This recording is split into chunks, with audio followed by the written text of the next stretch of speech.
Hello, Dr. Carrie Hepburn here from the Compass PD podcast.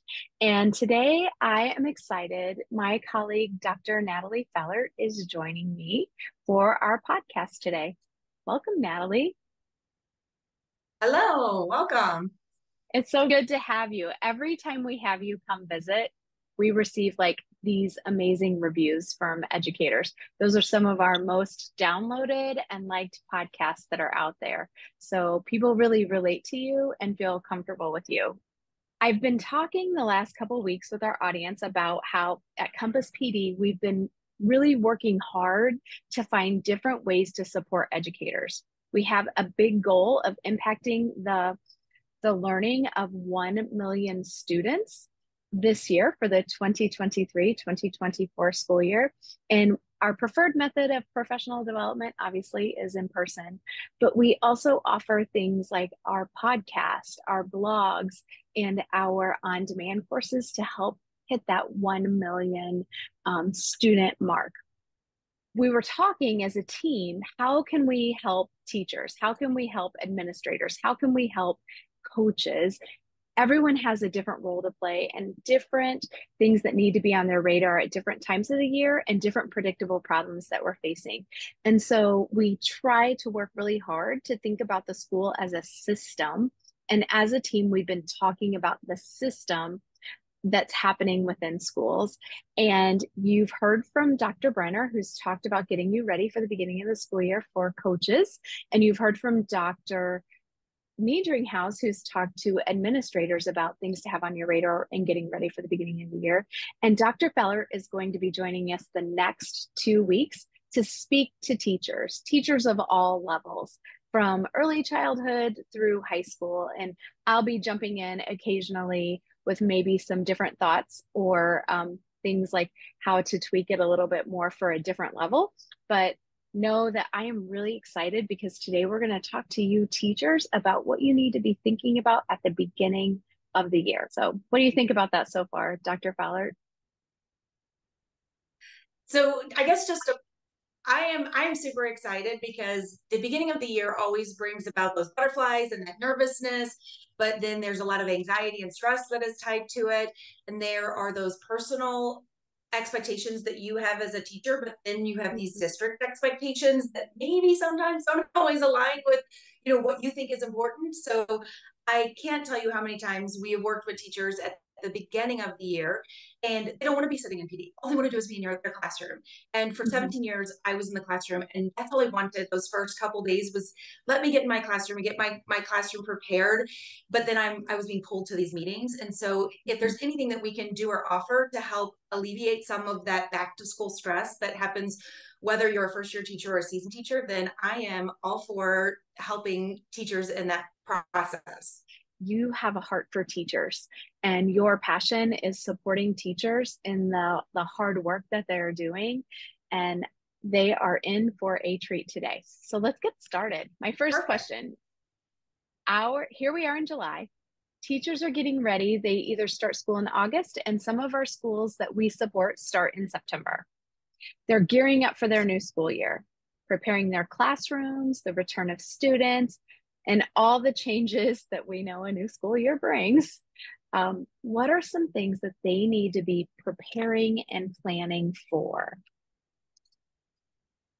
So I guess for those of you who don't know, I want you to understand that I am a secondary teacher by trade. I spent 17 years in the high school English classroom. And so a lot of my answers might really stem towards that secondary level, but I do think that they are universal. And Carrie is definitely going to help out if there is a tweak that ties in a little bit better into elementary and speaks to that elementary brain.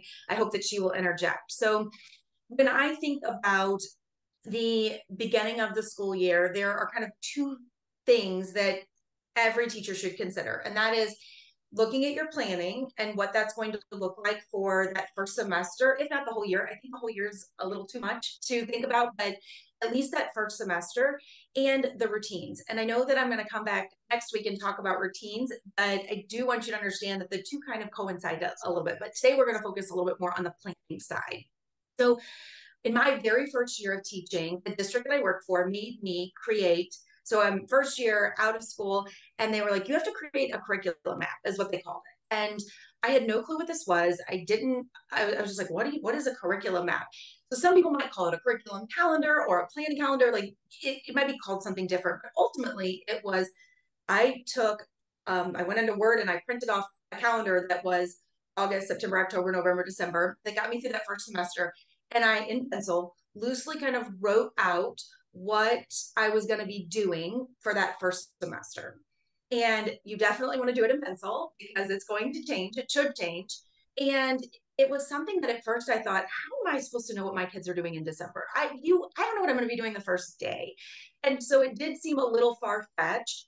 But after I did kind of put everything out in front of me, it was a tool that I used. And I left that district after 2 years, and I took that method with me every year and I used it for 17 years in the classroom because it did give you a starting point and an ending point, Mm-hmm. and it gave you a Mm-hmm. framework.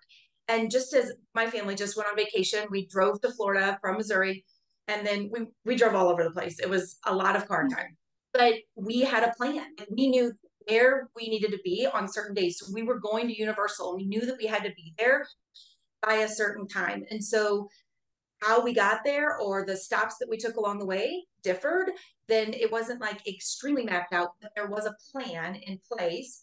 And along the way, at some points we had to adjust that plan. So that's kind of the first thing that I think about is creating this map. And if you are a content area teacher in that secondary level, then you might be looking at, just one class. Like you might only teach sixth grade English. And so it's going to be pretty easy. If you're an elementary teacher, you're going to have to do this most likely for math, for science, for social studies, all of those different content areas and having different maps. At the high school level, most of our teachers teach ninth grade language arts and AP Lit and creative writing. So they're going to have 3 maps. Or if they're a science teacher, they might have an honors class and a regular grade level class. Again, they might need 2 maps. So you just have to kind of think about what that is. And it shouldn't take you a long time to create. You should be able to do it fairly quickly because it's the snapshot. Now, that's kind of the first step, but there's kind of a layer to that. So I don't know if, Carrie, you have any questions or you want to ask anything based on that first part. Well, I was just thinking from maybe an elementary or early childhood perspective, a semester might be overwhelming when you think of creating, reading, writing, phonics, social studies, science. Some do health, some do, like math. Don't forget math. I promise I don't forget math. That can feel like a lot. And sometimes, like Natalie spoke about, and we run into this probably more often than not, is that teachers have to create this themselves, but check to see if your district has that created already. And then you can use that as a starting point. So just in case that's not available, be ready that you might have to create that. But if it is, it could be a really nice jumping or starting off point for you when it comes to that work. I think that that's a huge piece because I didn't really touch on that, but definitely before you sit down and start recreating the wheel, like go and ask your mentor or within your district or look at your PLC.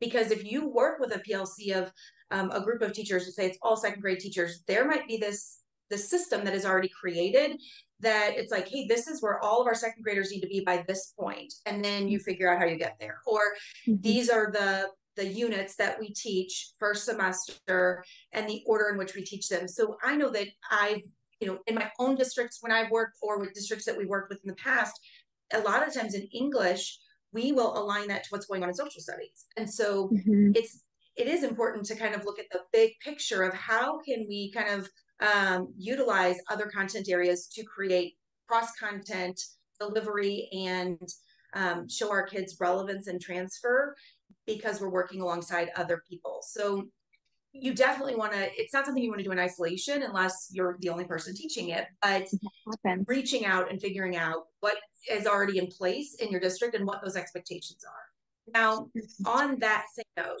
I think that there is another layer when I think about like language arts standards. There are a ridiculous amount of language arts standards, but you still as a teacher need to figure out what are your priority standards. And if they're, think about 5 things, like if there are 5 things I want my kids to know by December or by the end of the first quarter, what are those 5 things? And that also should help drive that curriculum map, is that, okay, I know I'm doing unit 1, which might be over this particular math concept, but what in there is the most important that is needed? It's a foundational piece that's needed later, or it is something that we have to make sure that we touch on or that they master. And so there is a layer where you have to kind of get a little bit down and dirty, but that first snapshot of like, what does the big picture look like? This is kind of where I want to go. And then you would start layering down. We are not saying create lesson plans for the entire semester. Heck no. It's a brief snapshot of, this is where I'm hoping to be at the end of the year or at the end of the semester. I love this book. It's 180 Days by Penny Kettle and Kelly Gallagher. And it really breaks down the fact that you only have 180 days with your kids. So what are you going to do with them in that 180 days? And it doesn't seem like a lot when you think about 365 days in a year. We only have 180. And then you add in field trips and pep assemblies and snow days and all those other things. And at the very beginning of their book, they talk about when they start sitting down and planning, they shifted from their first years of teaching to filling time to spending time. And filling time is lesson focused and spending time is student focused. And that, I think, is one of the biggest pieces that I hope that all teachers who are listening take into consideration, that this is not just for new teachers. If you've been in the classroom for 5 years or 10 years or 20 years, you should still be changing your lessons, because the kids this year are not the same kids that we had last year, and they change. And so the way you teach and the things that you teach should change alongside your kids. And so when I think about creating that map, if I sit down and I say, these are the things I want to accomplish, in this first semester, then stepping back and saying, what's historically going on, current events that could help make this more relevant or timely. So if it's a year of an election, is there a way I can fold that in? If I'm a math teacher and there's it's the census year, could I fold that in? What is happening in our current reality, in our current world, that could be relevant and immediate things that I could tie in to help with, the teaching of that content? Mm-hmm. A couple things that you touched on, I really appreciated. There is a difference between a curriculum map and a lesson plan. Yes. And I think that's something that people really struggle with when it comes to planning, understanding the difference between a curriculum map, a lesson plan, and a resource that supports that. So I think that could be a whole different podcast that we could just sit and dig into. And then another thing that I love, shifting from filling time to spending time. Am I saying that right? And that when we think about spending time with our students and that student focus in teaching them, we make the curriculum, we make our teaching more current and relevant. That's what I was saying. And that increases student motivation and increases engagement of students. And that's something that we do work on collaboratively, you and I, in a district right now, increasing student motivation and engagement, and trying in the work that we do is teaching teachers how to make it more current and relevant. And we're seeing really nice gains and results from that. So thank you for pointing those two things out, because I think it's important for people to understand there's a difference in that language, and that we need it to be student focused so that we have breadth, we have space to make it current and relevant. And when I was kind of taking some notes on, before you and I met, because I knew what we were going to be talking about. And one of the things that I kind of wrote down is, and this is speaking from experience as a seasoned teacher, that sometimes we get in this, like, I've done this before, I'm going to rinse and repeat, I'm going to grab this lesson and redo it because it worked last year. Or I've been doing this for 7 years, or I've been doing it for 10 years, and I'm just going to rinse and repeat this. Well, I caution you to stop doing that. If you are doing it, then you really need to be thinking about, like, reflecting and redesigning. So it doesn't mean that you have to throw everything out, but reflecting on what it is that you did teach and also taking into consideration the new students that you have in your classroom and redesigning whatever it was that you did before. Because I've taught To Kill a Mockingbird and Of Mice and Men for years. And I don't think I ever taught it the same way twice. Every year I was like, let me try something different. Let me try something different. And each year my kids still had a really great understanding of the text, but I did it in a different way. And it was also refreshing for me because I then was viewing a text from a different lens. And I had to dig in as a student when I would look back at that text instead of just doing it because it was so easy. And I'm like, oh, I remember this.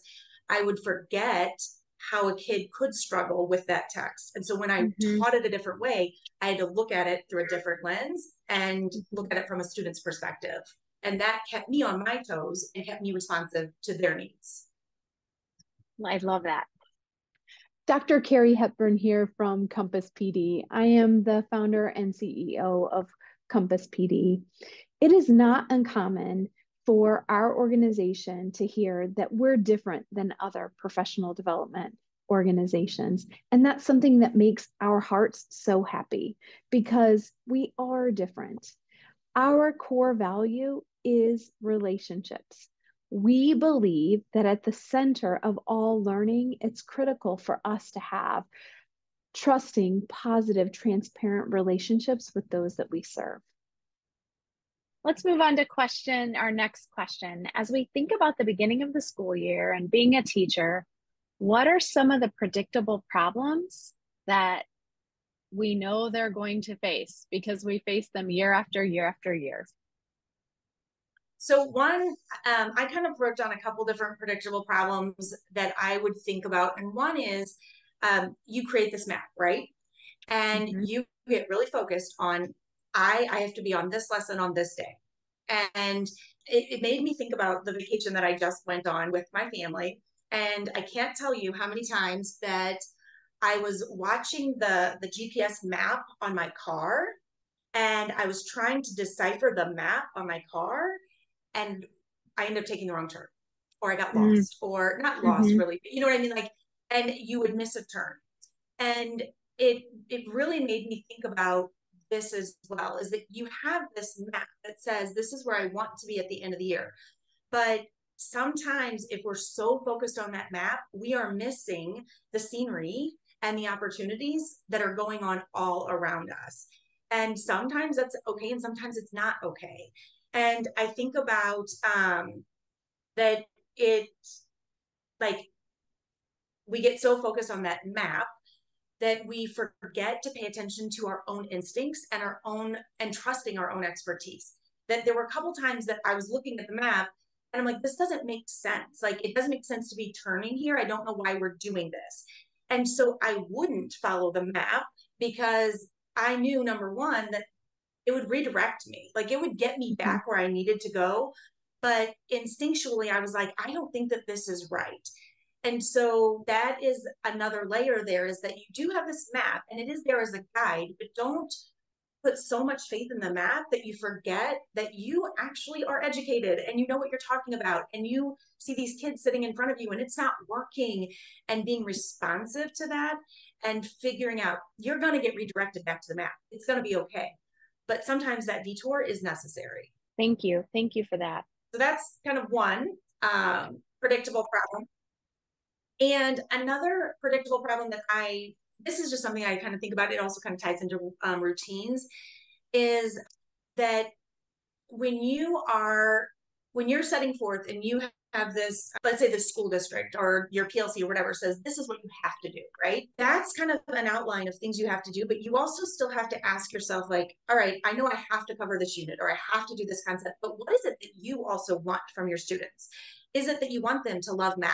Is it that you want them to be inquisitive scientists? Is it that you want them to be readers and writers? And so asking yourself, how can I still cultivate this environment in the parameters of that curriculum structure that the district or the PLC has set forth? And so figuring out ways that you can still add in those pieces is really important.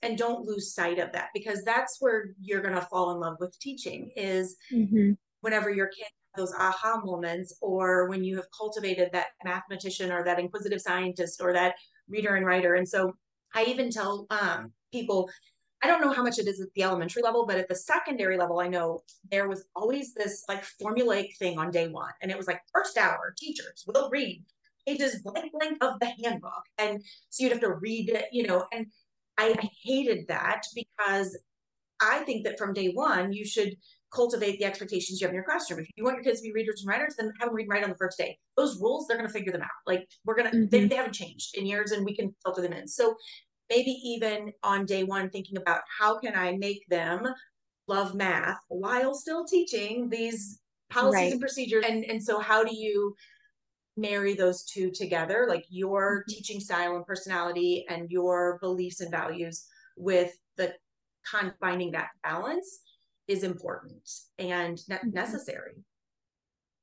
Sometimes I'm not sure if you find this, but I know that I find this often, is that when you speak with teachers and then administrators and then people at that, like the admin building curriculum, sometimes people think that they're supposed to do something, but that's not always the same intent or the message. So maybe they think they're supposed to read the script as it is, but it's like, here's your standard that you're teaching.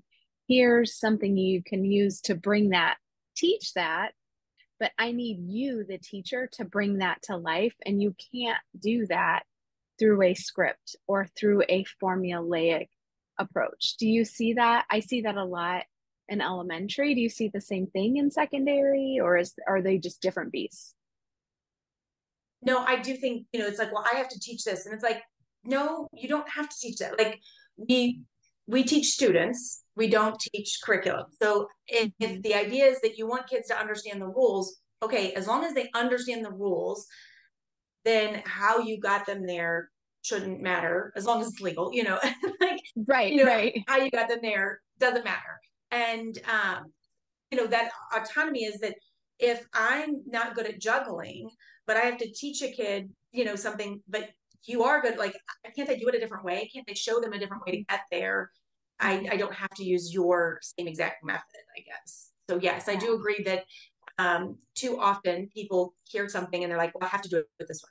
I'm like, no, you don't. You just have to get to that end goal. And there's different ways to get there.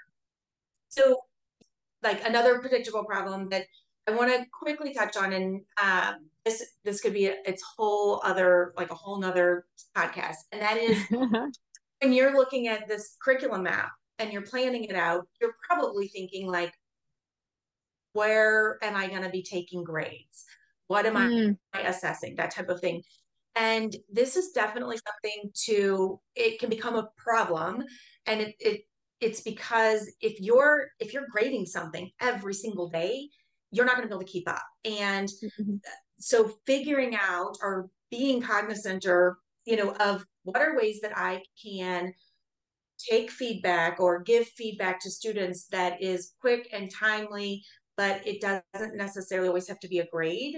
And when am I going to do that grade? And I really am looking at this from kind of two perspectives. Number one, as an English teacher, because when we collect essays, it takes forever to grade them. And so what does that look like? And if I'm not getting it back within a week or two, then why am I writing all this feedback on there? So that's kind of one problem. If I was a math teacher and I'm grading work every single night so that I can give feedback to kids, like my entire evening is being spent grading papers. And so that is a predictable problem to be thinking about when you're making that map. If every day you're collecting something and you personally are your plan is to give it back to kids, that is unrealistic. You can't do that. And so again, that's a whole nother conversation. It is. That could be another 30-minute podcast. So I don't want to go into the weeds, but I do want to put that on your plate, that don't go into the year thinking I'm going to collect something every day and grade it and give it back to kids, because you will not have a life outside of school, and you will end up hating teaching. Yep. Thank you for that, because that is something that people don't think about, and they set these expectations on themselves that they need to grade everything or they need to take grades every day. And It just isn't possible. And that is a quick way to burn out. And I say that now because a lot of secondary teachers have to create syllabus that they give to kids on that first day of school. And they'll say, we're going to have this many, assignments and this many points. And I'm like, once you put that in writing, then, Mm-hmm. that's, you're holding yourself to that. And especially if you're a new teacher, or if you're a teacher who has been doing this and you still are doing it and you still are struggling and stressed out about the fact that you have all this grading to do, like, there are better ways to give feedback and to provide grades for kids that is not so time consuming. But that Yes, ties into routines, which we will talk about next time. So for sure. And that's some of our favorite things to talk about, ways to give kids feedback in the routine. Thank you for that. I love your tips of, you have your map, and the purpose of the map is to give us a guide for what the quarter, the semester, the year looks like, to ensure that we're teaching all of the things that we need to teach, but that we need to be responsive when using that map. Your other predictable problem was just to kind of keep in mind, like, what do you want for your students? We want them to fall in love with what we're teaching. And so to keep that, like, how can we bring our teaching, our curriculum to life so they fall in love with it as much as we do? And then finally, to be thoughtful and intentional when you develop this plan, that you also have a life outside of the classroom, and you would like to be able to live that life and have a really nice long career in education, because we need you and we want you there. Let's end with our final question today, which is, as you think about teachers, they're beginning the school year, this is really about, personally, like, thinking about the stress levels. What tip would you give them starting off the school year and all the emotions, the things that they're feeling right now? I think this is something that I use every day, pretty much, especially when we go in and we're coaching with teachers. And that is that you're not gonna screw them up. Like, when I'm working with teachers and I want them to try something new and be vulnerable and take a risk, and sometimes they're a little hesitant, I'm like, what's the worst that could happen?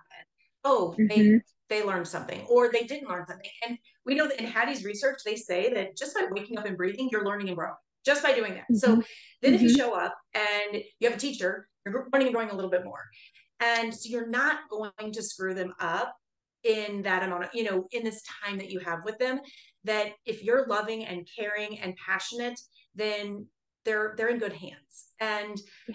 that's what you kind of have to step back and say, I am not teaching a curriculum. I'm teaching students. I'm teaching human beings. Humans.